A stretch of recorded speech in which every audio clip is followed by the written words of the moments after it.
64 లక్షల జీవరాశుల్లో పాము ఒకటి. దీన్ని సర్పం అని కూడా అంటారు.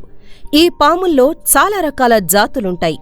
ఈ పాముల్లో కొన్ని విషం లేని ఉంటాయి, కొన్ని విషసర్పాలు ఉంటాయి. అయితే మన భారతదేశంలో కొన్ని చోట్ల పాముల్ని నాగదేవతగా కొలవడం ఆచారంగా ఉంది.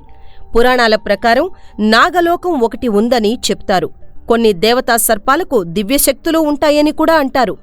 అది నిజమా అబద్ధమా అనేది పక్కన పెడితే ఇక్కడో పాము ఉంది.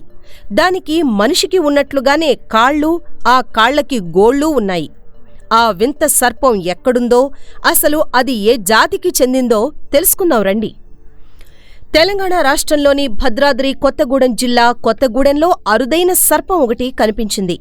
ఈ పాముకు మనిషికి ఉన్నట్టుగానే కాళ్ళు, కాలి గోళ్లు ఉండడం చూసి ప్రతి ఒక్కరూ ఆశ్చర్యపోయారు. సాధారణంగా పాముకి కాళ్ళు, ఆ కాళ్లకు గోళ్లు ఉండడం ఏంటి అనే కదా మీ అనుమానం? కాని ఇది నిజమండి బాబు. కొత్తగూడెంలో పట్టుబడిన అత్యంత పురాతనమైన అరుదైన పాము అందరినీ ఆశ్చర్యంలో ముంచెత్తింది.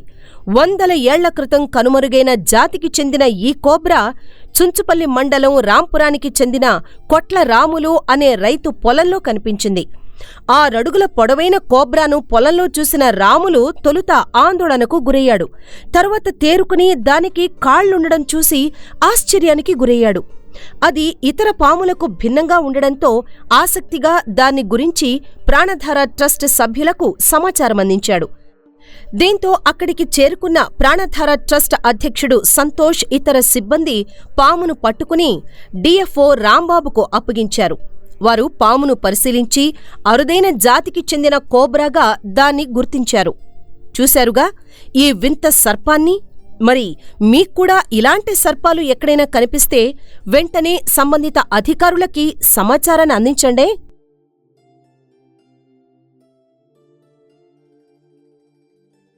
ఈ వీడియో మీకు నచ్చినట్లయితే లైక్ చేయండి, షేర్ చేయండి. మరిన్ని వీడియోస్ కోసం మా ఛానల్ను సబ్స్క్రైబ్ చేసుకోండి.